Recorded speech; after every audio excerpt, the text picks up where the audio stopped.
saya Kezia Yunita dengan akhiran NIM 096. Nama saya Muhammad Al-Fatwah Rezal dengan akhiran NIM 097.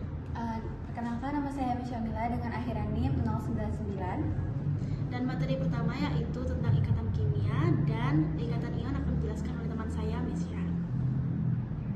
Baik, di sini saya akan menjelaskan tentang ikatan ion, tapi sebelum itu saya akan menjelaskan konfigurasi elektron dan juga kaidah oktet dan duplet supaya kalian lebih paham nantinya mengenai ikatan ion.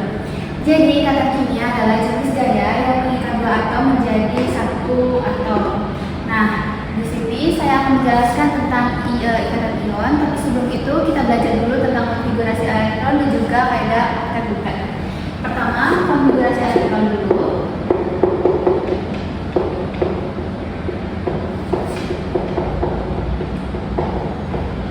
Konfigurasi elektron ini caranya ada dua. Yang pertama dengan mekanika kuantum.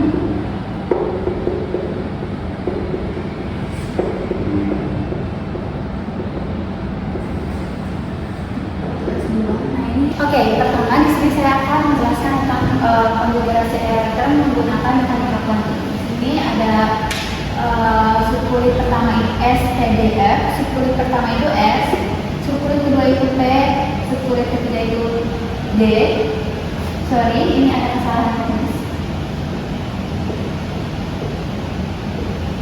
Subkulit ketiga itu D, subkulit keempat itu F. Di mana S ini terisi penuhnya oleh 2 elektron, kalau P oleh 6 elektron, kalau D 10 elektron, dan kalau F itu 14 elektron. Nah, urutannya itu kayak gini, ke 1 S2, lalu ke 2 S2, lalu ke 2 P6, terus ke 3 S2, terus ke 3 P6, terus ke 4 S2, terus ke 3 D10, ke 4 D, ke 4 6, ke 4 P6, dan ke 5 S2 sampai seterusnya ya. Pokoknya kayak gini aja kan arah seperti ini. Nah, untuk kita pahami lebih lanjut, di sini saya akan memaparkan satu soal dengan sebuah atom yang memiliki nomor atom 26. Konfigurasi elektron menggunakan mekanika kuantum itu caranya gimana sih? Yang pertama, karena ini pertama kan 1S2, kita tulis 1S2 di sini. Terus lanjut ke 2S2. Terus di sini kita lanjut ke 2P6. Lanjut ke 3S2.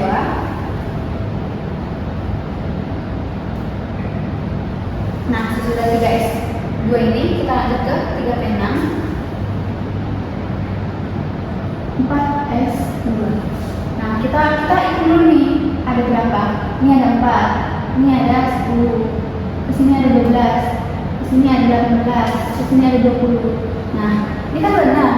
Di sini udah terisi 20 nih, jadi sisanya ada 6 kan? Nah, kita lihat subkulit D ini maksimalnya itu 10, tapi di sini kita cuma punya 6, jadi kita bisa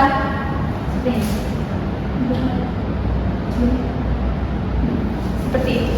Jadi subkulit terakhirnya itu 3D6. Seperti itu untuk konfigurasi menurut mekanika kuantum. Selanjutnya itu dengan cara KLMN. Mungkin kalian sudah pernah belajar ya di SMA tentang konfigurasi elektron ini. Jadi di sini kita cuma mengingat saja KLMN. K ini adalah subkulit pertama, kedua, dan ketiga. K maksimal terisinya itu 2, L maksimal terisinya itu 8, M maksimal terisinya 18, dan N ini maksimal terisinya 32. Nah, kecuali di M ini, kalau sebuah atom nanti itu lebih kecil dari 18, kita tulisnya 8 di subkulit M. Tapi kalau lebih besar dari 18, kita tulisnya 18. Contohnya ya, example. Ini ada contoh soal ya, untuk kita lebih memahami tentang konfigurasi elektron menurut KLMN. Di sini diberikan contoh N dengan nomor atom 7. Kita tulis subkulit pertama yang di K ini kita tulis 2. Nah, 7 dikurang 2 itu sisanya 5 kan? Terus subkulit yang L ini 8 untuk terisi penuhnya, jadi masih cukup. Nah, selanjutnya Ca dengan nomor atom 20. 2, 8. Nah, 20 dikurangi 10 itu kan 10. Nah, sedangkan di M ini ada aturannya, kalau kalau kurang dari 18 kita tulisnya 8. Jadi di sini 8. Nah, sisanya tinggal 2. Terus yang ini 2, 8. Kita lihat 35 dikurangi 10 itu kan 25 lebih besar dari 18. Jadi kita tulisnya di subkulit M ini adalah 18. Sisanya itu 7. Seperti itu. Nah, kita akan bahas tentang kaidah oktet dan kaidah duplet. Tapi sebelum itu, biar kita paham apa sih kaidah oktet dan duplet itu, kita bahas dulu tentang kriteria atom stabil. Atom stabil ini itu yang memiliki konfigurasi elektron seperti gas mulia.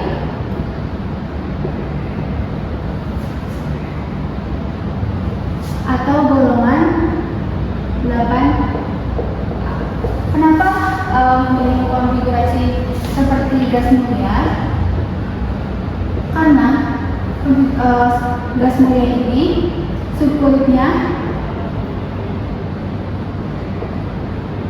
subkulit terakhirnya terisi penuh. Jadi atom yang stabil itu atom yang subkulitnya terisi penuh. Nah, kecenderungan elektron untuk memiliki konfigurasi elektron ini disebut kaidah duplet dan kaidah oktet. Yang pertama, kaidah duplet. Contohnya seperti helium yang memiliki elektron valensi 2. Nah, kaidah duplet ini memiliki nomor atom dari 1 sampai 5.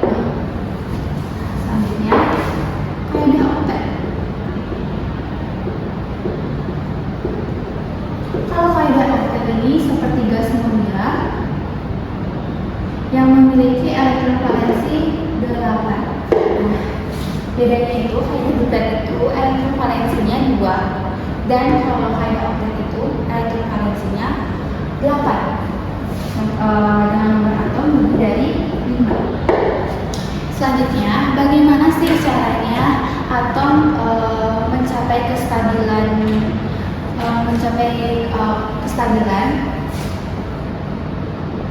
Cara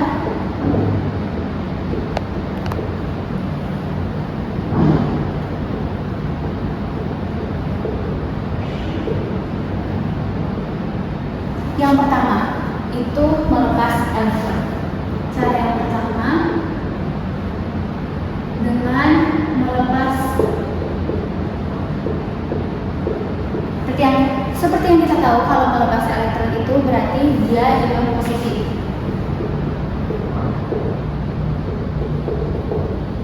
Berada di kation.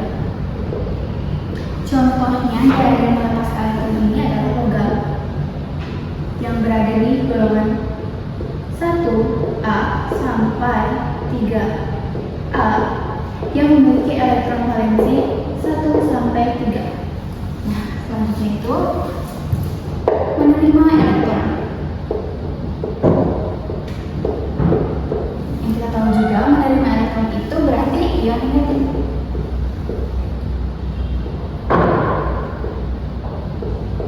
Berada di anion. Ion negatif ini contohnya memegang golongannya 5A sampai 7A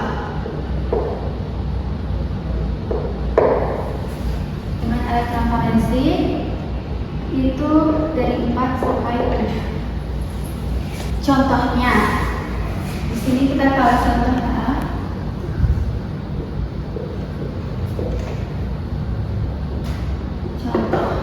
Ini ada contohnya. Kita konfigurasi dulu Li dengan nomor atom 3. Berarti berarti 2 dan 1. Kalau elektron valensinya ini 1, untuk Li ini mencapai kestabilan, berarti dia harus melepaskan elektron. Melepas elektron berapa? Melepas elektron 1.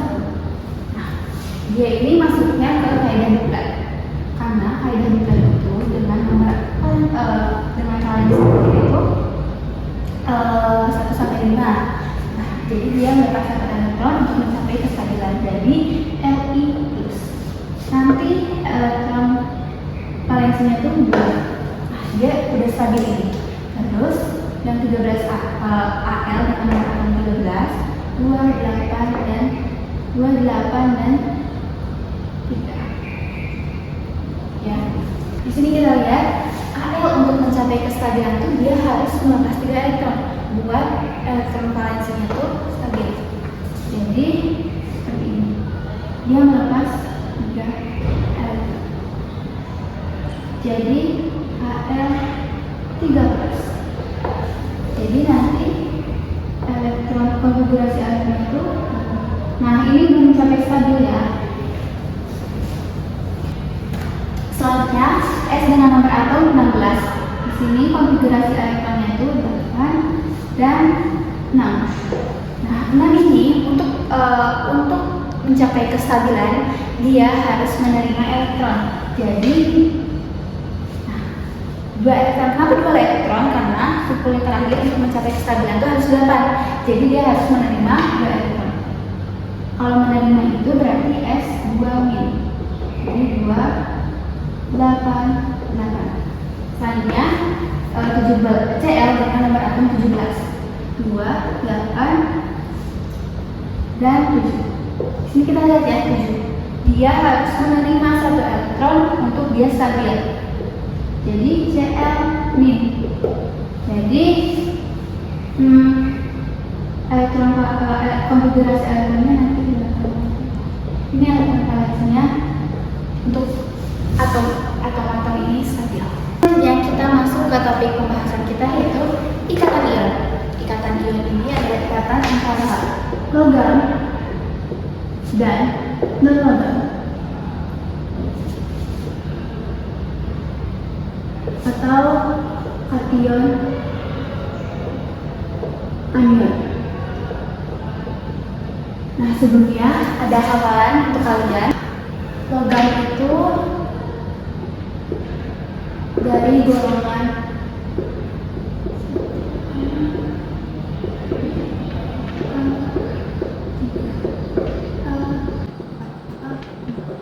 contohnya H, Li, A, K, Lb, Cs, dan Fe. Tapi di golongan 1A ini ada pengecualian, yaitu atom H. Dia ini non-logam. Selanjutnya golongan 2A. Be, Mg, Ca, Rba, Fe, Ba, dan Ra. Tapi di golongan 2A ini juga ada pengecualian yaitu Be. Be ini adalah non-logam. B, Al, Ga, BAL, GA, IN, dan TA. Nah, golongan 4A sama 5A ini sebenarnya non-logam, tapi ada pengecualian. Ada pengecualian SN, PB, T. Dan yang golongan 5A ini pengecualiannya adalah selanjutnya non-logam.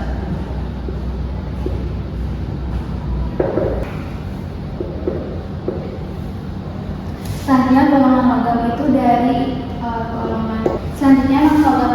golongan 4A sampai 8A. Kita ada hafalan lagi. Kalau golongan 1A ini ikatannya itu ionnya itu +1, kalau golongan 2 +2, kalau golongan 3 +3.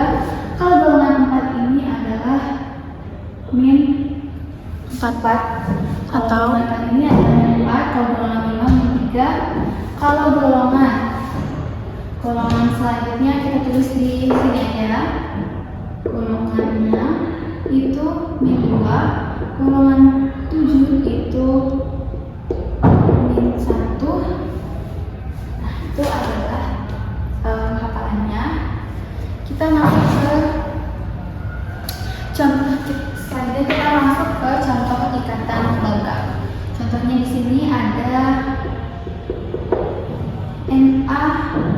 dan Cl. Kita lihat ini kan golongan 1A dan 1A. Cl ini adalah golongan 7A. Cl adalah golongan 7A.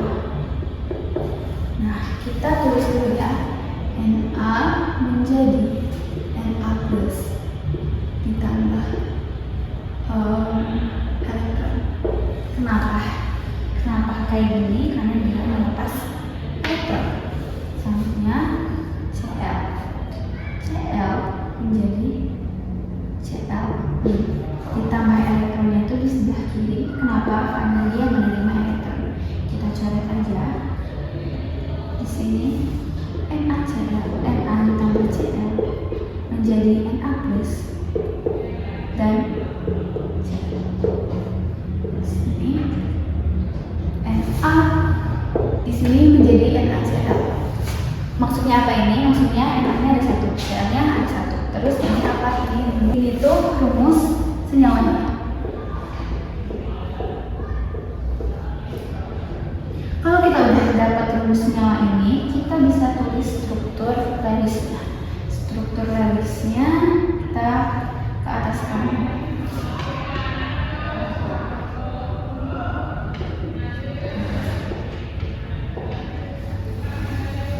Dari NaCl, di sini Na-nya ada 1.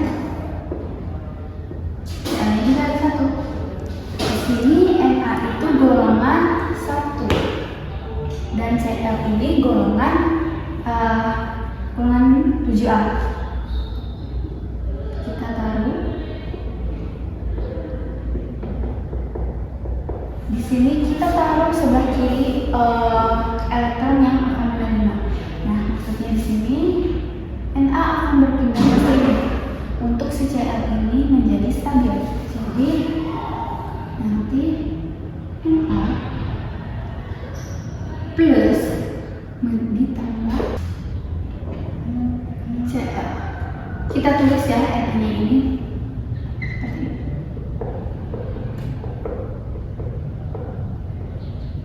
ini.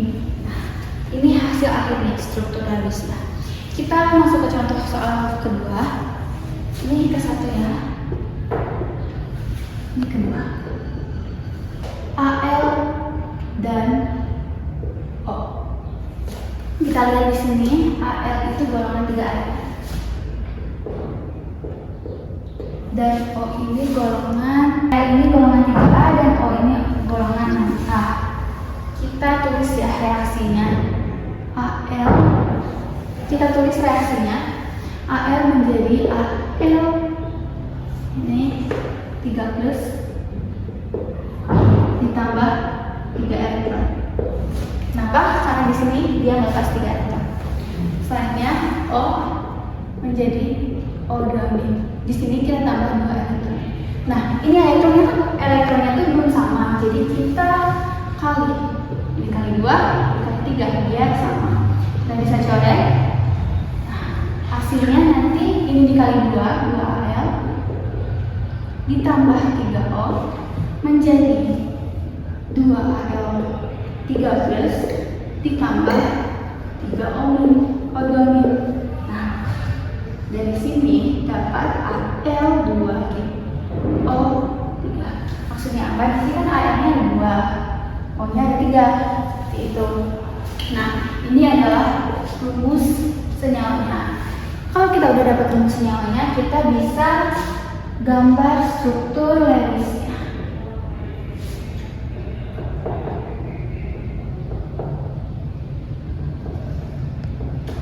Sini ya. Al-nya ada 2, O-nya ada 3.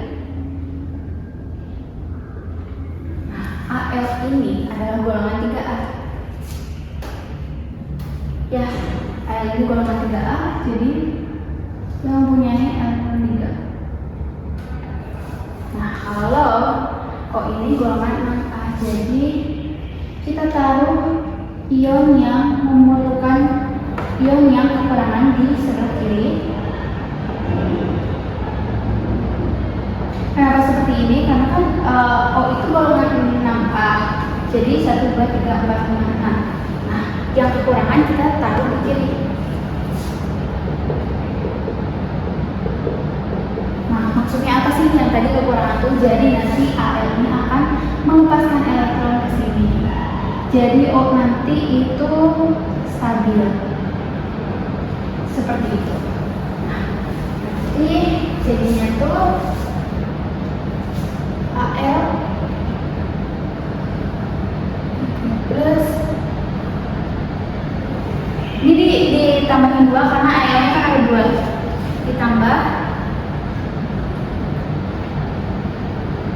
Ditambahin 3 karena A-nya ada 3.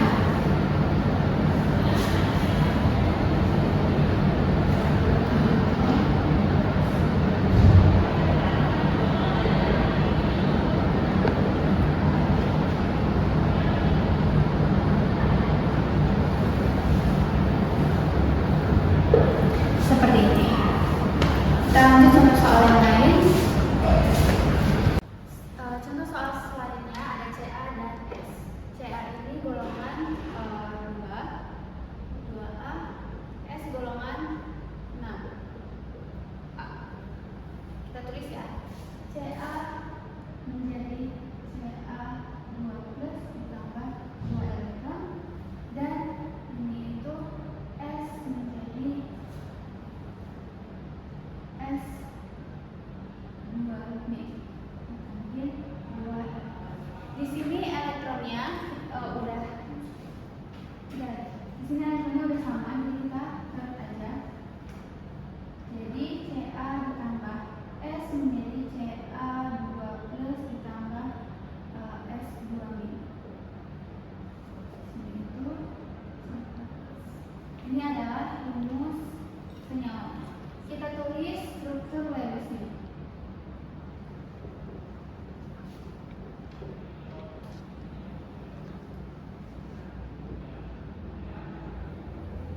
CA ini golongan 2, jadi dia 2 seperti ini. S ini golongan 6. Dia akan menyumbang, CA ini akan menyumbang ke S seperti ini. Jadinya CA 2 plus ditambah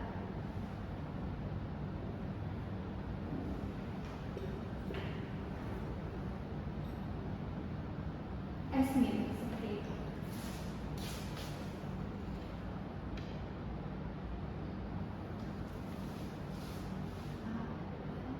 Nah, di sini kita masuk ke contoh soal terakhir. Kalau sudah diketahui rumus senyamannya, di sini kan ada Al dan Br3.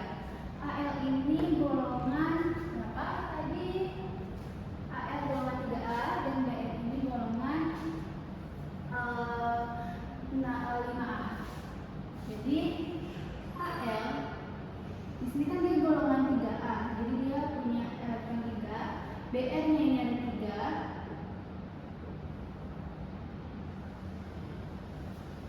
Br ini golongan 7A.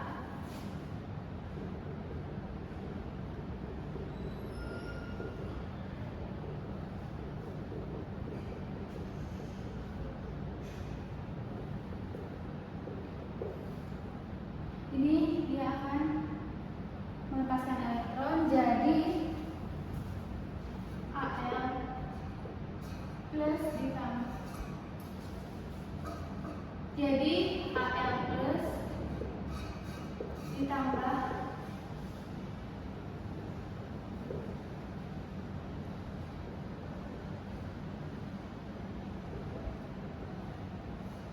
min.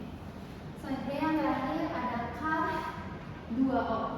Jadi di sini contoh soal selanjutnya ada K2O, K-nya ada 2 dan O-nya ada 1. O ini kan golongan 6A.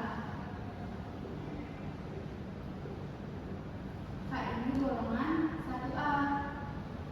Dia akan seperti ini. Dia akan melepas elektron. Jadi K ini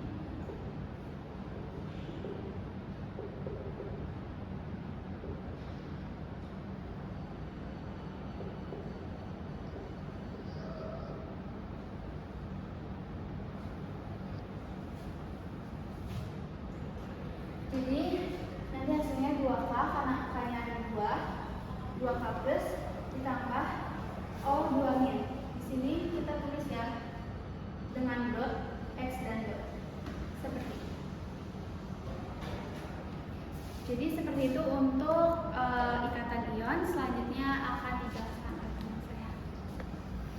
Jadi selanjutnya saya akan menjelaskan tentang ikatan kovalen. Nah, di sini ikatan kovalen itu dia ikatan yang mengikat antara unsur non-logam dengan non-logam. Nah, di sini ada ya, jadi ada golongan 1A sampai 7A. Nah, sampai 8A. Jadi di golongan 1A yang non-logam itu ada A. Nah, sedangkan di golongan 2A itu ada B. Kalau di 3A itu ada B. Sedangkan kalau di 4A ada C, SI, dan D. Di 5A yang non-logam itu, golongan 5A itu ada dari N sampai SI. Nah, kalau di golongan 6A itu O, S, SE, TE, dan TO. Di 7A ada F, CL, BF, I, dan AT. Sedangkan di 8A itu ada AE, ET, AR, KR, ST, dan TN. Nah, untuk menentukan ikatan kovalen kita perlu menentukan pusatnya. Jadi pusat itu ada hafalannya. Nah, pusat itu adalah dalam senyawa unsur yang berjumlah paling sedikit.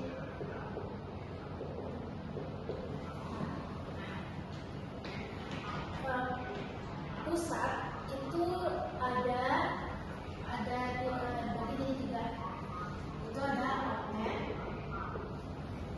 atau 8 elektron, deset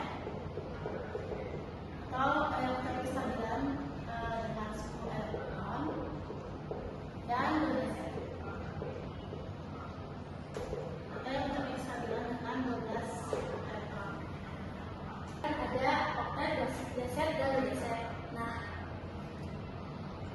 jadi ini ada pengecualian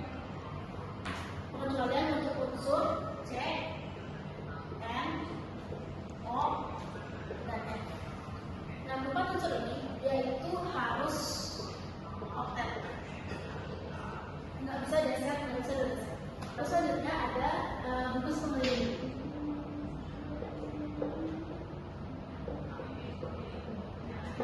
Jadi bungkus pengeliling itu harus oktet. Nah, kecuali unsur H. Karena H itu dia duplet. Jadi dia bukan termasuk ke bungkus pengeliling yang oktet. Nah, jadi kita langsung saja masuk ke masalah ya. Nah, jadi ikatan kovalen itu dibagi menjadi 3. Yang pertama, ikatan kovalen lengkap 1. Hasilnya soalnya yaitu ada 2. Nah, hari ini itu kan dari golongan 1 tuh. Jadi dia itu elektronnya 1.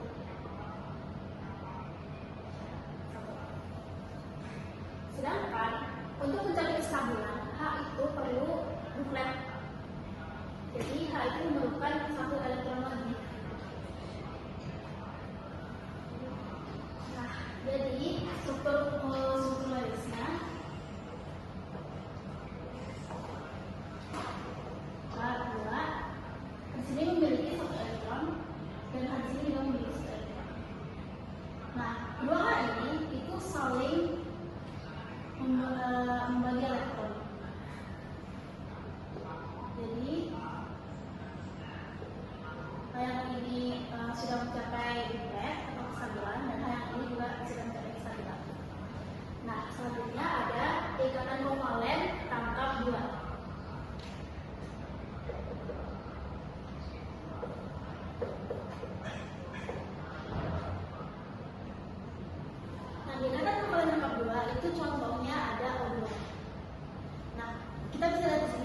itu golongan 6A. Yang artinya O memiliki 6 elektron. Nah, sedangkan O itu masuk ke syarat yang dimana pusatnya itu harus oktet kan. Jadi O memerlukan 2 elektron lagi untuk mencapai kestabilan. Kita gambar saja strukturalisnya ada 2 O memiliki 6 elektron, jadi kita gambar 1, 2, 3, 4, 5, 6. 1, 2, 3, 4, 5, 6. Nah, kedua O ini dia saling membagi elektron juga. Jadi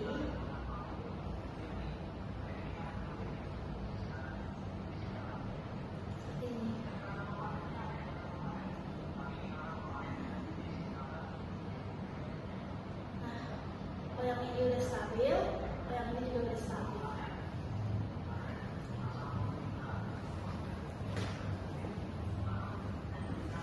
Selanjutnya ada tingkatan kovalen koordinasi.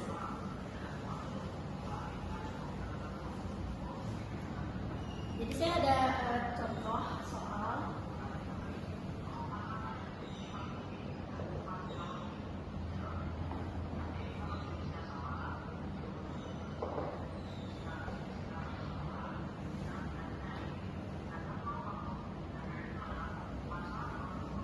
Ini ada soal yang kita sudah dulu ke rumusnya. Yang pertama itu adalah antara unsur N dan unsur K. Nah, N ini kita lihat di sini itu golongan 5A. Sedangkan K itu golongan 1A. Nah, kita tulis, jadi N itu kan karena dia dari golongan 5A, dia memiliki elektron 5.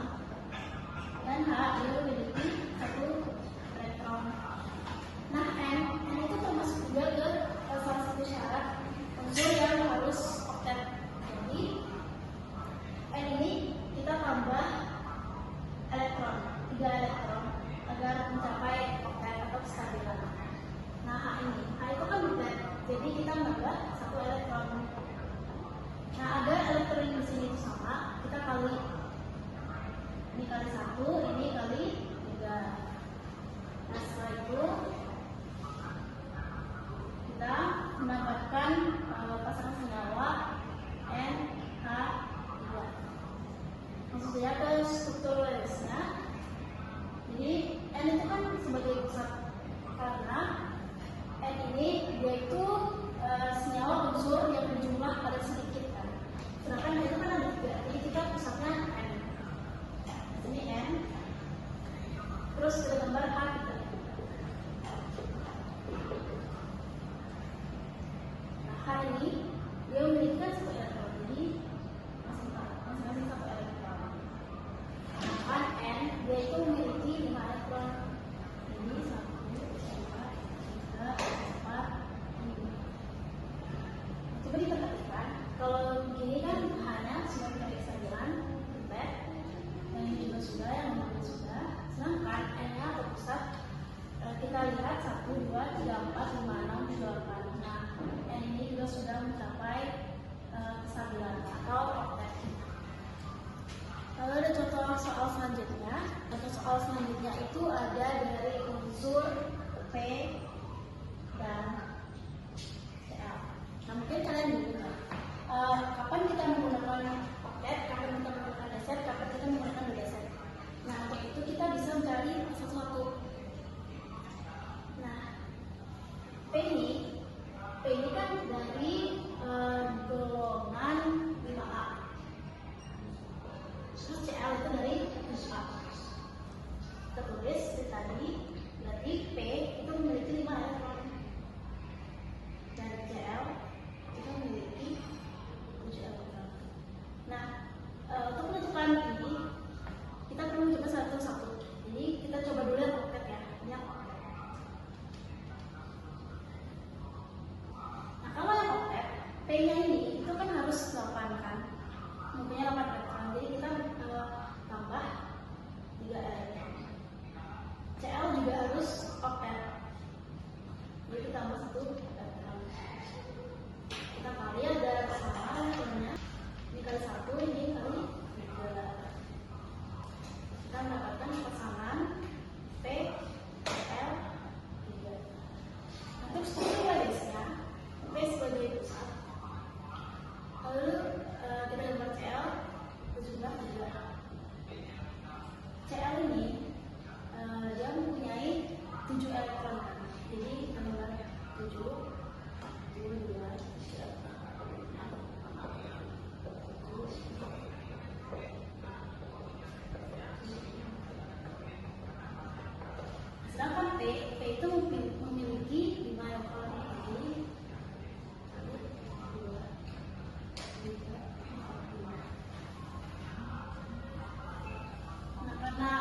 itu oktet, jadi dia itu mengambil elektron dari Cl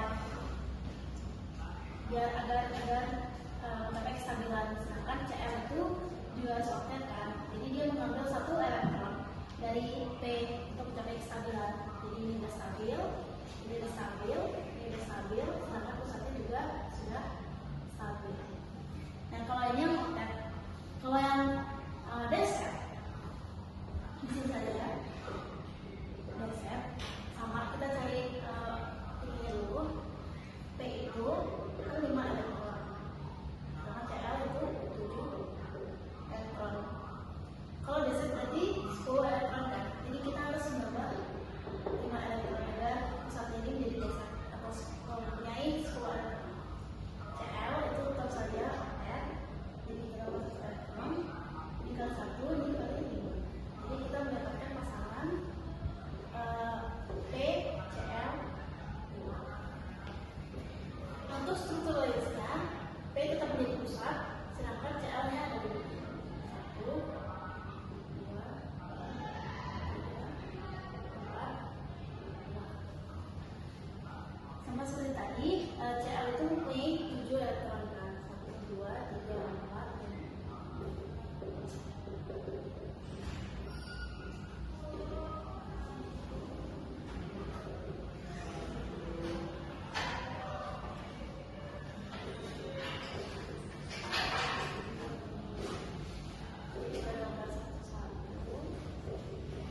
Nah, P itu memiliki 5.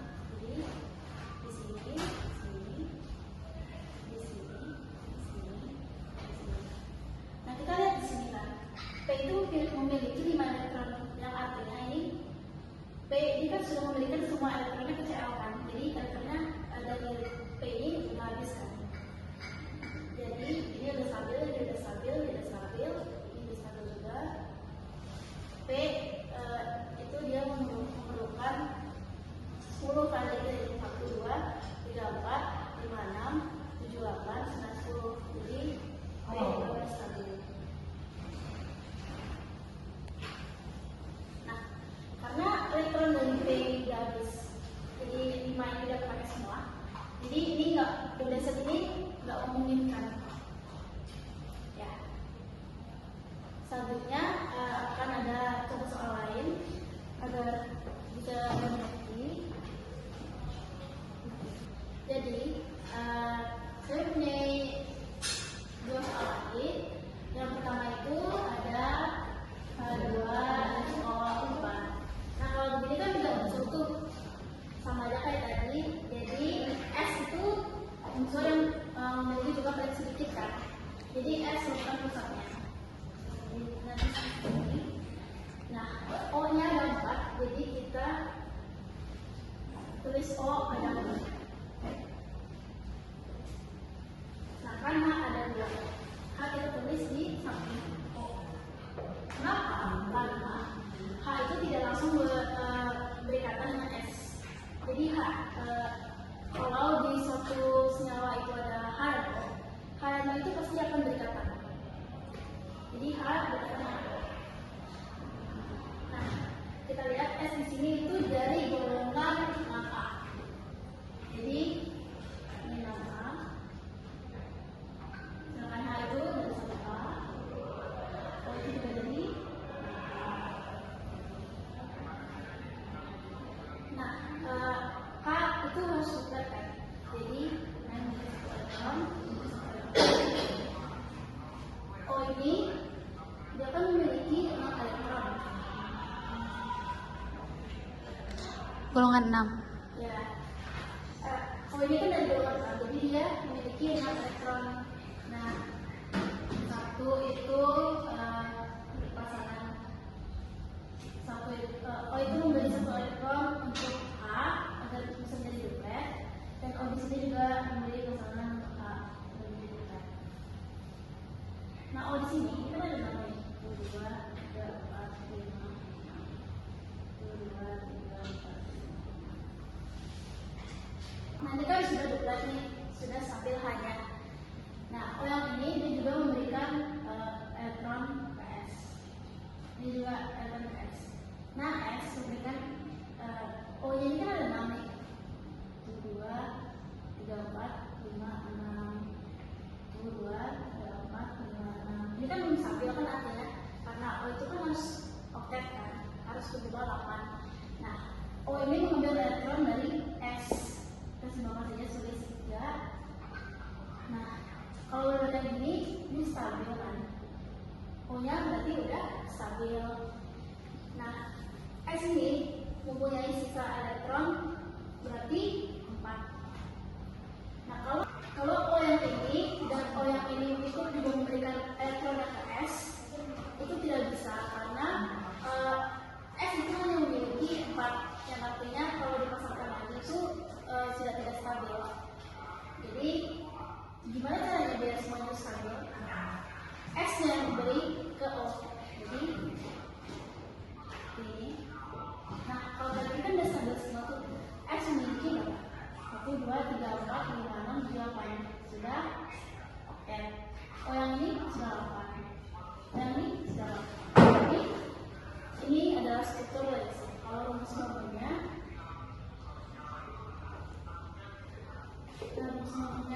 S, terus di sini O, sini A. Nah, karena ini adalah ikatan kepala koordinasi, kita beri tanda panah. Sini O, seperti itu. Selanjutnya ada kita soal lagi. Nah, jadi NH3BF3 itu kan mempunyai 4 unsur. Nah, 4 unsur itu biasanya mempunyai 2 pusat. Nah, kita lihat di sini, yang unsur yang paling sedikit jumlahnya itu ada N dan B. Jadi pusatnya itu ada N dan B. Nah, kita gambar dulu perbedaan elektriknya. Di sini A, ini F. Nah, A itu mempunyai 1 elektron. Nah, agar hanya yang diket dan N-nya ini oktet, N itu kan dari golongan 5A. Jadi N ini memiliki 5 elektron. 1, 2, 3, 4, 5. Nah, ini sudah diketkan. N ini juga sudah oktet. 1, 2, 3, 4, 5, 6, 7, 8. Sedangkan yang ini B itu dia dari golongan 3. Jadi dia mempunyai 3 elektron. Sedangkan F ini dia dari golongan 7A. Jadi F ini memiliki 7 elektron.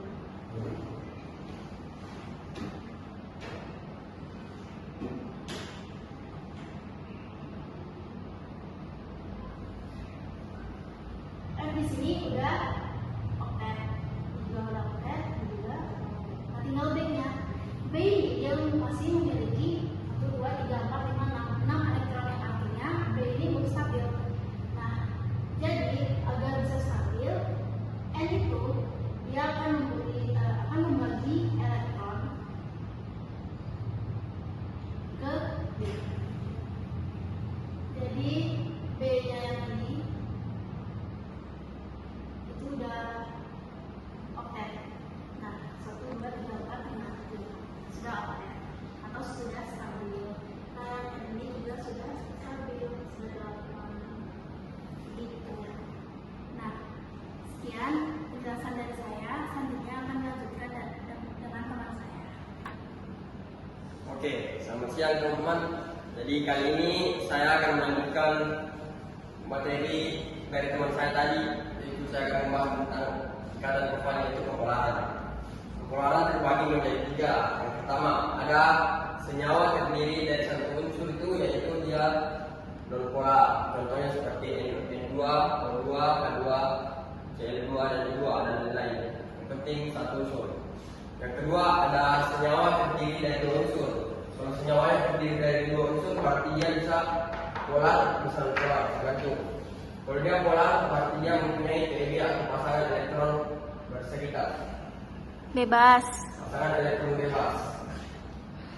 Dan nonpolar itu dia sudah memiliki TeV. Contohnya H2O. Ini kan O kan golongan kimia 6A. berarti dia 6 elektron, dan 2H plus itu sama dengan 2 elektron.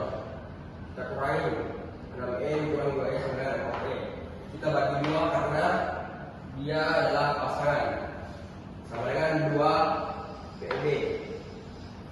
2H itu kita ambil dari 2P ini itu kita ambil dari H2, kita langsung turunkan jadi 2P ini. Jadi tipe molekulnya itu AX2 sama AX2 dan E2. Jadi dia adalah tipe polar. Dan yang ketiga itu ada senyawa terdiri lebih dari 2 unsur. Jadi saya 2 unsur, 3 unsur, 4 unsur. Contohnya seperti C2H5Cl atau H2SO4. Kalau senyawanya lebih dari 2 unsur itu sudah pasti polar. Kita berangkat ke contoh soal. Oke, jadi berikut kita akan bahas contoh soal. Yang pertama itu ada NH3. Kita N kan ini golongan 5. Berarti di sini kita tulis 5. Lalu hanya ada 3, lalu kita kurangi 3 sama dengan 2. Lalu kita bagi 2 dikarenakan kita akan mencari pasangan elektron sama dengan 1. Jadi PB-nya itu sama dengan 1. Yang dimana kalau senyawa terdiri dari 2 unsur lalu dia memiliki PB, berarti itu adalah polar. Atau jika kita ingin mencari dengan tipe molekul, yaitu TM-nya tadi, TM-nya ada A, X-nya sama dengan 3, Y-nya sama dengan 1. Dan tidak termasuk pengecualian, berarti NH3 itu adalah polar. Yang kedua ada PCl5, yang dimana P adalah golongan kimia level 5A. Jadi kita tulis 5. Cl-nya ada 5 sama dengan 0. Jadi dia tidak mempunyai PB. Jadi yang dimana jika dia tidak mempunyai PB, berarti dia adalah senyawa non polar.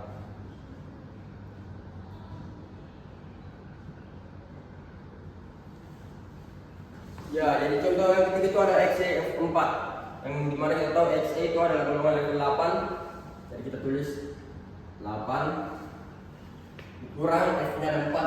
Di sini kita tulis 4 sama dengan 4.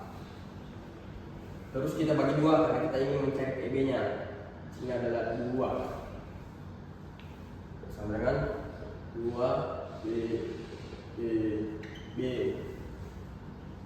Kalau menurut PB ini termasuk senyawa polar, namun kita lihat dulu dari tipe molekulnya. Kita cari TM-nya. TM-nya ada hanya 1, X-nya 4, dan E-nya 2. E-nya 2. Ternyata dia masuk di pengecualian dalam polar. Jadi dia termasuk senyawa non polar.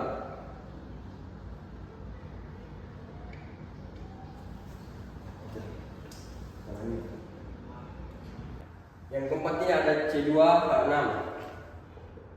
Yang dimana jika kita menemukan C dan H itu udah pasti non polar.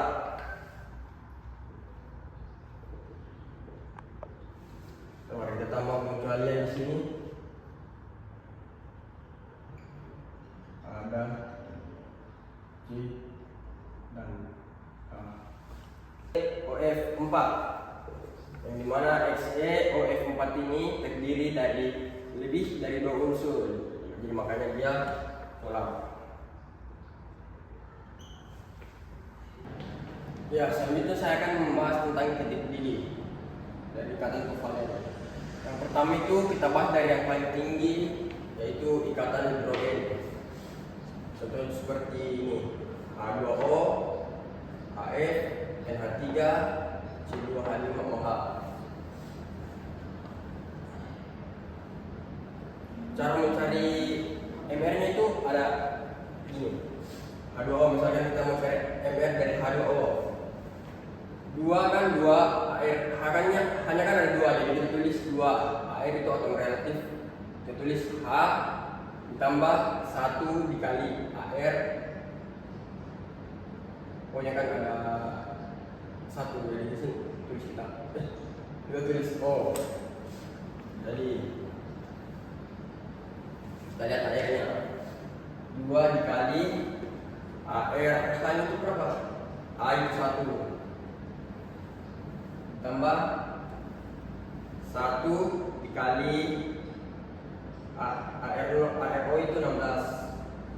1 dikali 16 sama dengan 2 kali 1 2 tambah 1 kali 16 16 sama dengan 18. Jadi AR H2O itu adalah 18. Terus kita cari lagi, misalkan air NH3, NR NH3, NH3. Kita lihat 1 kali AR N tambah 3 kali AR K sama dengan 1. ARN-nya itu adalah 14 kali 14 ditambah ARH-nya 1, berarti jadi 3 dikali 1 sama dengan 1 kali 14 14, 3 kali 1 3, jadi 14 tambah 3 17. Jadi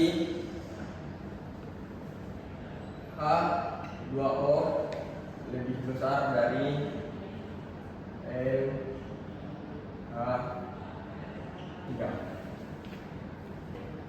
Jadi ya, yang kedua itu juga ada ikatan kovalen van der Waals. Itu ikatan kovalen polar. Jadi termasuk kovalen polar, seperti BCl 3 dan HI. Yang ketiga ada ikatan kovalen London. Jadi termasuk kovalen non polar. Kalau tadi ikatan kovalen van der Waals adalah polar, yang ini non polar. Contohnya seperti O2, H2, XF2, XF4 dan C4. Dan ada catatan tambahan, itu tentang mendipol.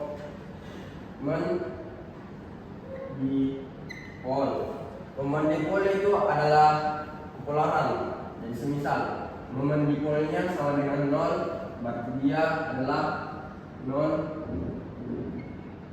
polar. Dan jika mendipolnya lebih besar daripada 0, dia sama dengan polar. Ya, oke. Jadi berikutnya saya akan menjelaskan tentang ikatan logam. Jadi apa itu ikatan logam? Yaitu ikatan logam adalah sebuah ikatan kimia. Ikatan kimia yang terjadi saat ion positif saling tarik menarik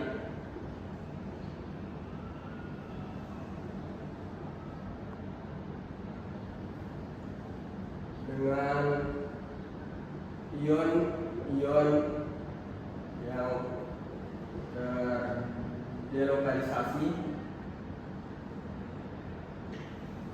atau bergerak bebas.